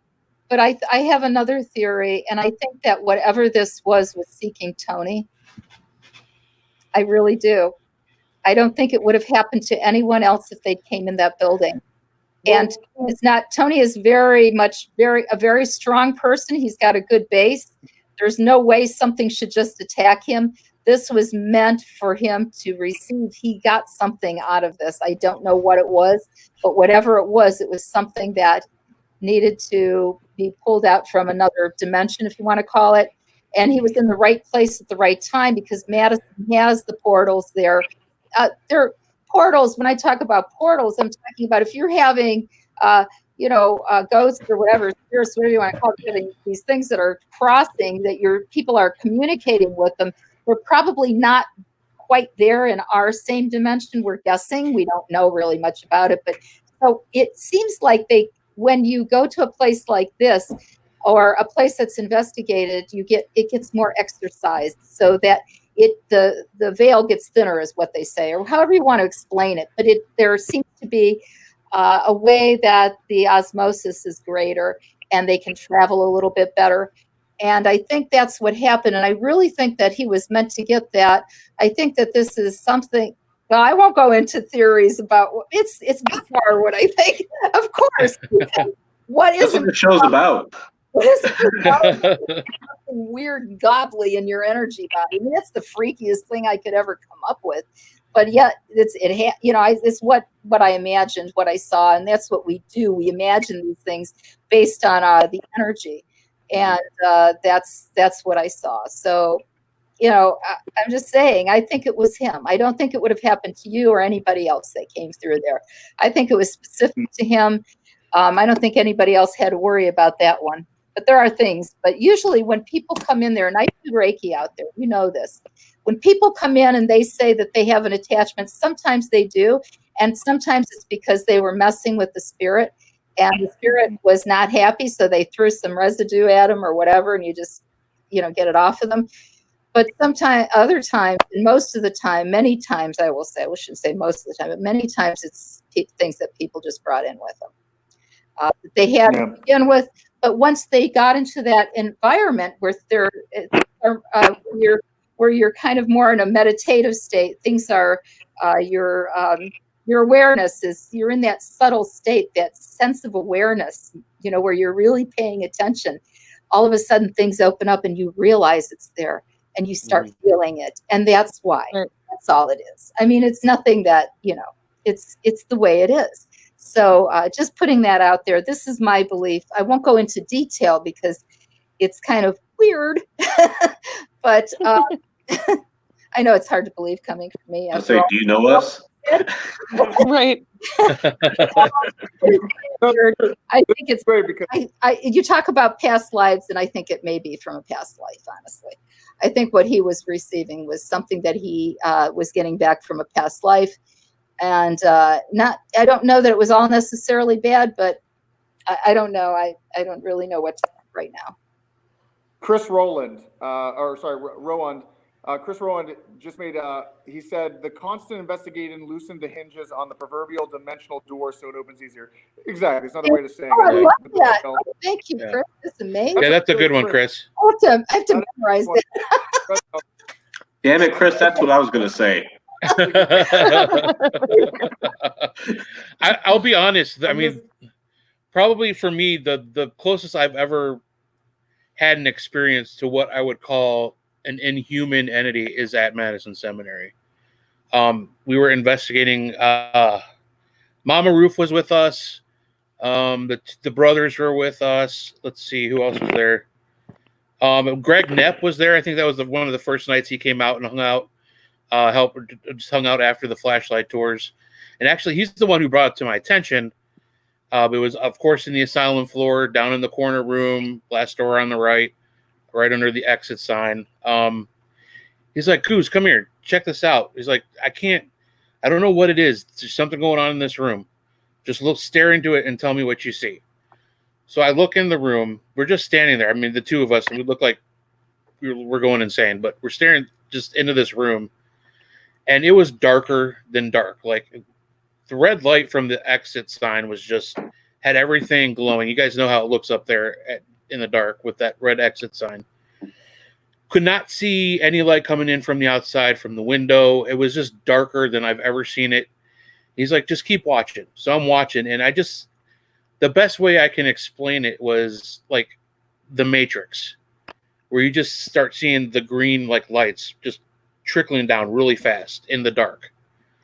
And then all of a sudden, I'm just like stuck. I'm like, I don't even know what I'm doing. I'm just staring. And then, Kathy, it kind of hits home when you talk about what was inside of, or what you took out of Tony.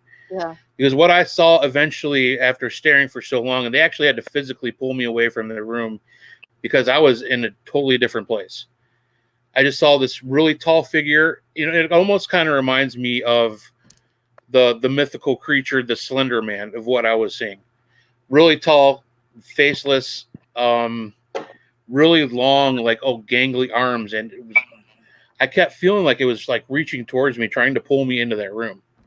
No idea what it was, but that's the closest I've ever been to saying I experienced something that was just non-human in Madison Seminary. It was crazy shit. I mean, sure. Has anybody else ever witnessed? I mean, obviously, Tony was affected by some kind of weird energy there. Right. I mean, have you guys ever reported anything similar? I had, now that's the energy. You're experiencing energy. I used to see that all the time as a child. And, and during my, older teen years, I saw some pretty crazy shit too. But that was something different. But yeah, when we were in the attic on the Civil War side, the energy got so thick up there, and it was all like you're describing, where you could see the matrix, like all the little dots and stuff. Mm-hmm. And then it started forming bodies. You could see the bodies, and I could see the children there. I could see some women there, and then it's just started taking my energy, started pulling my energy out. And this was near the end of the night. I was up there with April, if I could say that. And I left. I said, I can't, I'm not going to stay up here because this is just draining me too much. I was exhausted that night. I have asthma, and I do get sick sometimes, and it was too much for me. So yeah, that was one time, but we look all the time. And usually, anywhere you go, if you just turn off the lights and you look up there, you will see that. You will, right, Denise? Yeah. Yeah, people talk about that all the time. And people talk about, they experience losing time, basically, where they just stare at something, usually a mirror or a room or something will get their attention and not let them take their attention away from it. And, you know, sometimes it'll be 10 minutes before somebody realizes what's happening and gets them out of there, you know. Yeah, It's definitely something that happens a lot. They're experiencing, I think, the universal chi, the prana, whatever you want to call it, the fabric of reality. Those are the kind of things that they're experiencing when they see those things. It's awareness of awareness. It's just, you know, they're getting into that where they're spaced out like that. That's where they're at. And that's in the present. And that's such a cool thing to, it's like, you can have like almost like a religious experience with that too. If you want to call it that, or a nirvana or whatever you want to call it. It's very strange, but it happens to, you know, I think it happens to a lot of people there. Yes. And, you know, it's a good, I don't think necessarily that's always a bad thing. And then we do have a darker side, and we do have a, you know, an expanded, you know, it expands our consciousness when we do this. And this is why we tend to see even more, I think, you know, we see more and more things. And as a group, I think we all do that.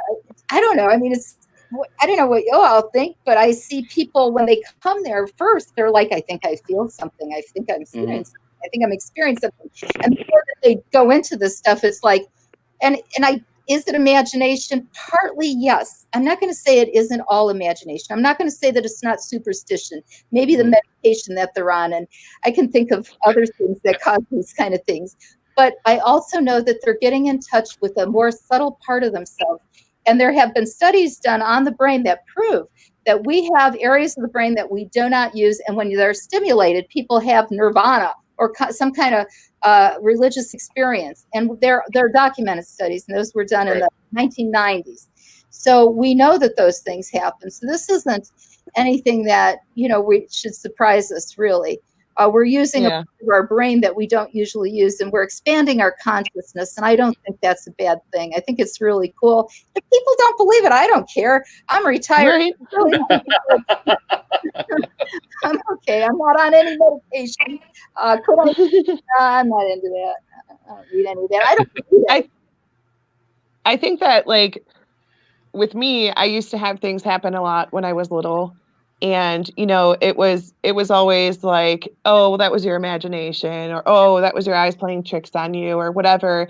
And I think that we're always told that it's not there. So you kind of ignore it. Sure. And then once I started coming back to Madison, and it's like, oh, okay, it's okay to admit that you saw these things, or it's okay to admit that you're feeling this way. Like, being surrounded by people who understand it instead of push it aside really, like, opens things up, and then you start to have more experiences. I agree 100%. You said it, Denise. That's the best way to say it.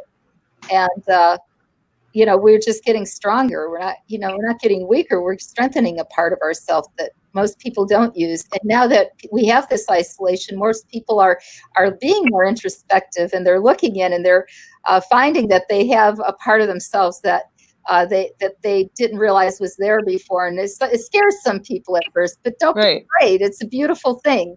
And, you know, meditation is a wonderful thing because it builds us up. It helps us in many ways. It builds the executive centers in the brain so that we have less fear, so that we can go to where nobody else will go, in the seminary. So we have less fear because we are expanding in that way. We're expanding our consciousness. And I think that that's part of what we do there. And what you were describing are very, you know, deep meditative experiences that are pulling us in and letting us grow. I think it's just a growth thing, honestly. Yeah. Sorry, I didn't mean to bore you all. No, that's great. So Letty had a question for you, Adam. Being the owner, spending more time there than any of us, did any of the darker energy leave you alone? Do you feel protected by others? Do you have your own shields? How does that affect you, being there alone so much? Becca's really good at explaining this. Like, actually, you know, Tony and I are very similar. Tony has shields. Like, there's certain people, they're grounded forces, right? Tony is a grounding force. I've been told I'm a grounding force. And from a scientific point of view, it's like trying to understand, what is a grounding force? For example, the easiest way to understand this in layman's terms is you know, some people, like when they come at you with their problems, instead of, you know, it doesn't roll off of you. It hits you, and all of a sudden you feel their energy, their negative energy, right? Yeah. And it eats away at you, and it's like they kind of hijack you. That is somebody that absorbs that, and more like an empath. An empath takes people's energy, Right. like that, their emotions, right? Kathy can attest to this. When you're empathic, I think they experience their energy. They don't steal it. Well, they just experience it. I mean, there are incidences of people actually having experiences. I know one lady that she healed a guy who had, it was a healer who helped someone with what was it? I'm trying to remember. It was some type of paralysis. I had a history of paralysis. And she actually took on the paralysis for a while. I mean, so people are that deep. I know, being a nurse, I was out at the cemetery the one day, and I was talking to some other nurses who were out at Lakeside. Is that what it is? Lakeside. Mm-hmm. It's very weird. And they're like, really? You're an empath and you're working in trauma? What's wrong with that?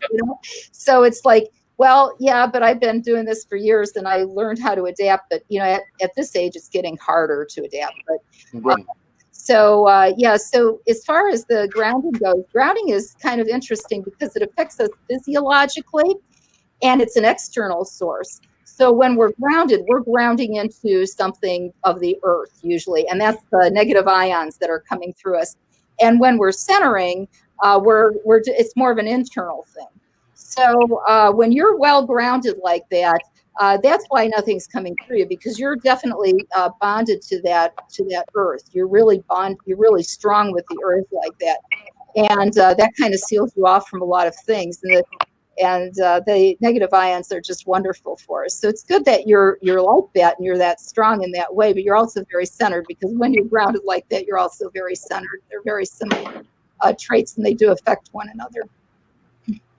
I just had to throw that out there because I'm studying too much with meditation, so I kind of get in there and just I think I've been doing too much of that kind of thing lately, but it kind of relates, to everything I'm doing. Yeah. Yeah. So, like, some people that are grounded, like Tony isn't somebody that holds on to it. You can kind of shove that elsewhere. You either put it back into the ground, wherever. It's like we tell people to ground yourself. I'm not a tree grabber, but like some people, when they get the emotion, it hits them and it sticks and it ruins your whole day, right? Others, you guys have seen me, stuff hits me all the time, let it roll. My mentality, and I've had this from a young age, is whenever conflict is there, I've come to the term that I have to face it. When I walk through this building, I figure that there is something big and bad in the darkness. I don't have a choice but to fight it. Like, it's going to happen. Once you get yourself into that mentality, that whatever is coming out of that depth, there's no other choice. You've got to face it. I've literally convinced myself of that mentally from a long time. Honestly, this is a weird story. You guys remember the movie Predator? Yeah.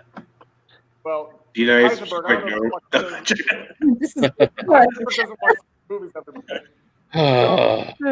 Predator is this alien that is able to cloak and hide in trees and kills us. It's just basically Predator. It looks at us as the prey, as a game. And I watched this as a child. I was like really young, and I was convinced Predator was like a documentary. Like, this shit's real. And I was in the woods one night. I remember back in the day, we used to have those big snow coats, onesie, big snow coat, like straight out of a Christmas Story. Well, I was in the woods by myself. I was deep in the woods, and it was snowing. The snow was at least knee high, and a big branch fell from the top, and it fell down. And there was this huge explosion, and I was like, "Oh my God, Predator just fell!" I started running as fast as I could because I knew I can't beat Predator. He's got all this technological advancement. He's gonna come up behind me with blades behind my back. I'm like, so I ran, right? And after that, I'd be sleeping, and I was convinced. I don't think it was paranormal. I think it was in my head. There was this black figure in the corner of my room, and I'm like, oh my God, that's Predator Cloak staring at me. And I literally, from a young age, was like, there are monsters that are going to come after us, and we've just got to fight them. And I was literally at one point convinced I'm going to have to fight Predator. And how did you overcome your fears, Kimmel? I thought I had to fight Predator. And yeah, So I had to be the new Arnold Schwarzenegger. So yay. That's my mindset. When I'm walking through this building, yes, I feel threats at times, and that can be psychological. You're in a dark building, someone can pop out, you know. But even walking through Fairfield, I literally put myself through that test. When I first got the building, I walked through with no flashlight, and I just was accustoming myself to that fear.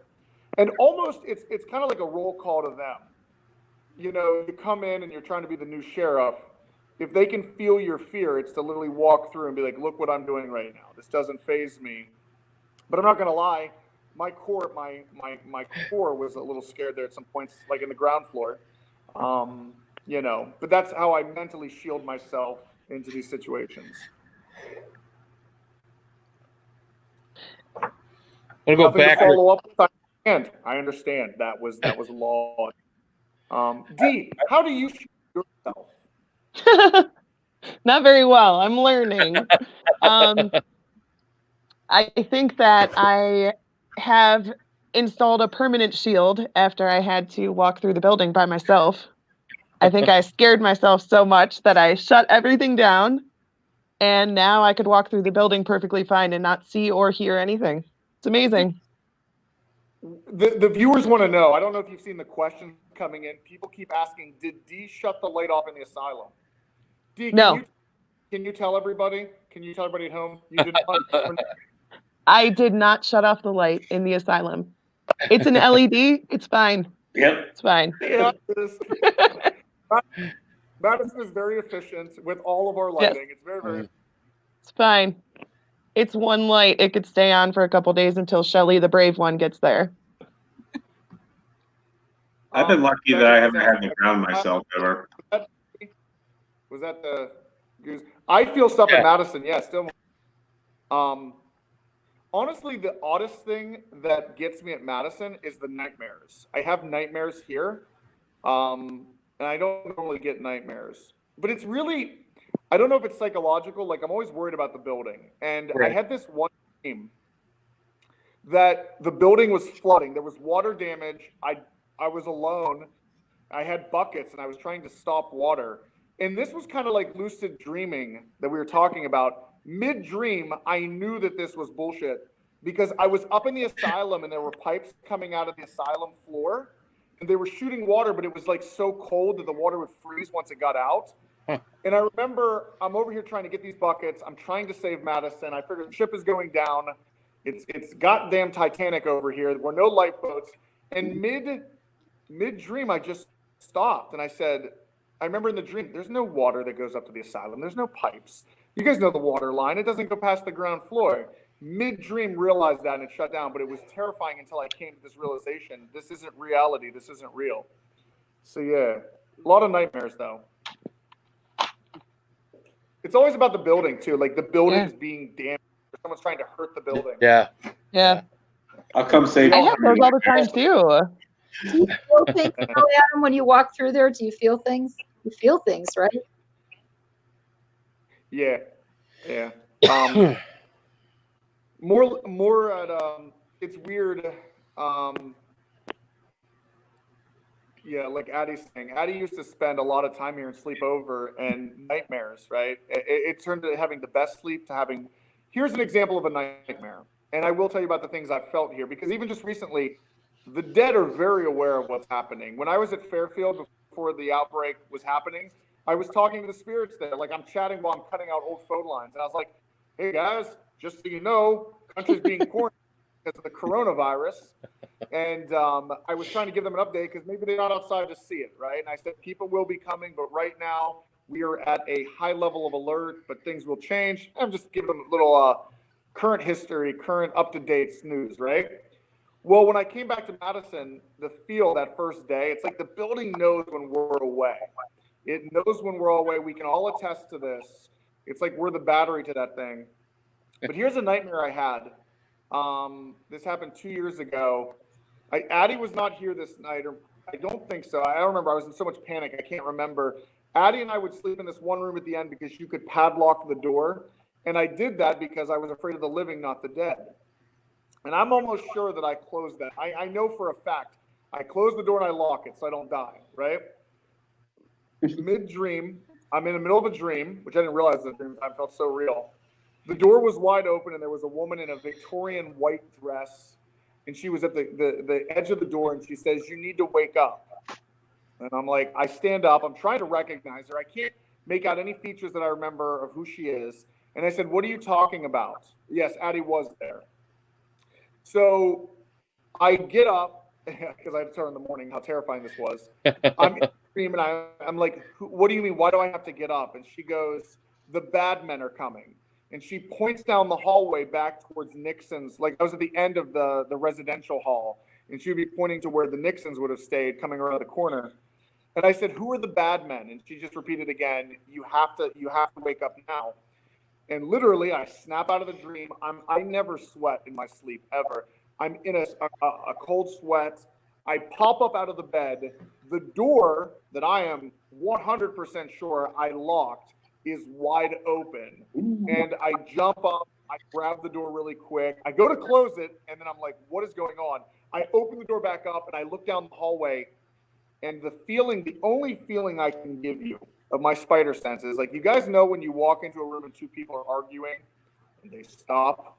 Kind of like how Heisenberg and Goose are always arguing, and then we walk in and they stop, and you feel negativity. Like, you can feel the tension. A lover's quarrel.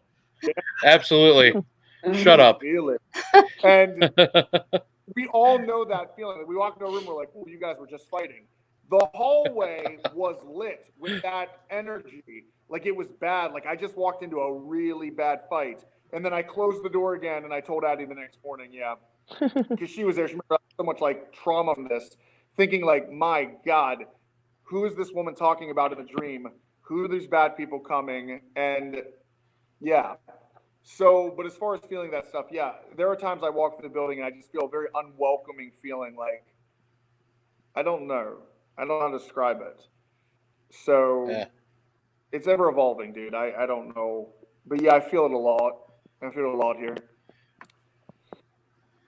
So I had an interesting question from David Bradley, father of Heisenberg. Questions? He asked a question on the watch bird you have going on my phone. His question, where was it? Oh, do you think this will ever be looked at scientifically as far as paranormal? Do you think we'll ever be able to scientifically prove the afterlife? I think so. That's open. Yeah, that's open to anybody. Adam, if you have any opinion on that, or Mama I was just Santori. talking to a private team that came in. I think that it's going to take the right super smart person to do it. The guy that it might be you, Heisenberg, maybe. No. But it's Heisenberg. The guy that invented the spirit box did it to talk to his daughter, right? The Mel meter. Yeah. The Mel meter, Gary Galka. Yep. I think it's just going to take the right super genius with the right motivation that's going to make one breakthrough, and then it'll lead to another, and it'll lead to another, and then it'll be science. That's how it works. I think you're right. Here's where I think it is no longer investigating. We know that there is something happening, right? I love when I hear people going to investigate and gathering evidence. How much evidence do we need to know there's a smoking gun? There is stuff in the white noise. There are intelligent voices talking back to us in the white noise. At the end of the day, we might not be able to tell you who they are, because a spirit can easily lie and say there's someone they're not. There is no receipt to that EVP saying, "Oh, you talked to John Smith. John Smith, right. And this is them," just because it said, "I am John Smith." I could be dead and say my name's John Smith because I want to see people jump and be tickled. And maybe we're annoyed because when they're investigating, I'm the spirit that's there, but you have no idea, and you're just looking for a John Smith. So you know what? Suck it. I'm gonna say I'm John Smith just to get this shit over with. The evidence is damning. The evidence is beyond damning that there is something happening now. We don't have a department at Sony that is technologically advanced to give us ghost equipment. We are in a pioneer state where we have to take technology, almost pirate it, and figure out how to make it a spirit box. Gary Galka, very intelligent, genius mind in the game, created the Mel meter to help us measure stuff, because from a scientific point of base, we have to be able to recreate. It's scientific method. We have to be able to recreate something constantly. In the paranormal, we can't recreate it like we can recreate gravity. We know that if we drop something, it will always fall to the ground. We know that the sun is going to rise every day. We are in an orbit. With the paranormal, it seems to be in a sense where time is moving like a yarn ball. When the window of opportunity is there, we need to take advantage of it and communicate, because the window will be lost. Now, we can maybe find the perfect frequency with the old Panasonics that I use and a lot of us have used. There was a glitch. It is creating the perfect, I wouldn't say the perfect frequency. It's very close. The decibel is high enough that we're catching them in the white noise much easier than other recorders. Now, had the Japanese said, you know what, we don't even care about recorders that do great stuff for recording. Let's tap into the paranormal community and let's master this recorder to block that frequency. It is probably very close. And like Dee said, we have people experimenting in their garages, putting equipment together. We're a pioneer state right now. All this new equipment that we're figuring out. I've always said that it's either someone that's not born yet or someone very, very young that is going to crack the code. I said this more recently that Marvel, you watch Marvel, Dee, right? I do. Thank God. What did Howard Stark say to Tony in his farewell video? One of the things. God damn it, Dee. That was your moment. That was good. Hey, lose yourself right now so we can play this track.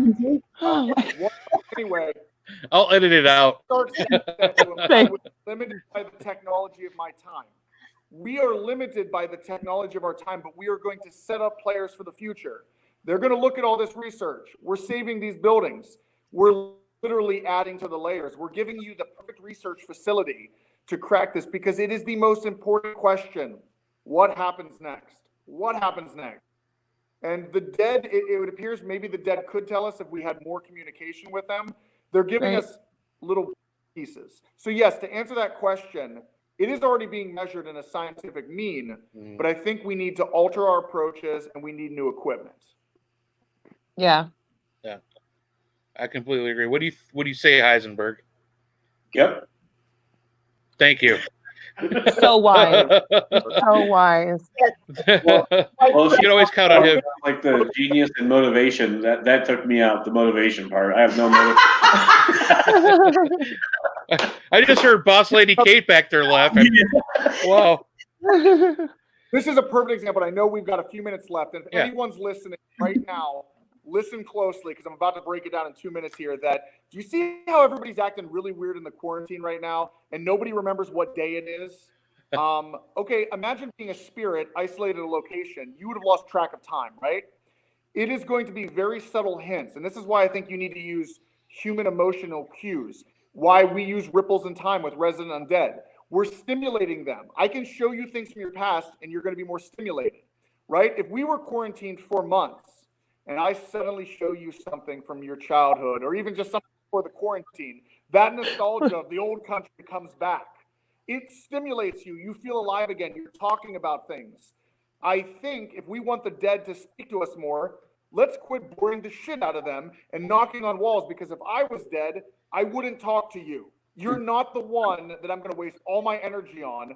I want a very smart, cunning individual to come forward, and I will give you all the secrets, because you're the one that's listening and have the capabilities of decoding.